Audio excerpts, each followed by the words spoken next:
Всім доброго дня, або, як кажуть в Італії, бонджорно. Мій сьогоднішній ранок почався із подвійної порції фісташкового морозива. Вибачте, але вже немає чим вас пригостити. Можу сказати лише одне, що було воно дуже смачне.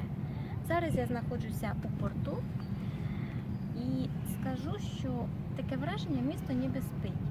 Звісно, це пов'язано із періодом відпусток, а також тим, що Італія, так як і більшість європейських країн, в очікуванні одного із великих свят. Адже 15 серпня країна відзначатиме Феррагосту, нашою мовою це Успіння Пресвятої Богородиці.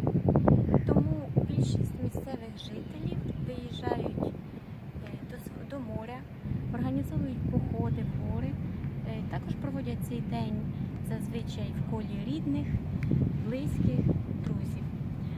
Оскільки ми знаходимося на острові, то багато хто організовує навіть далекі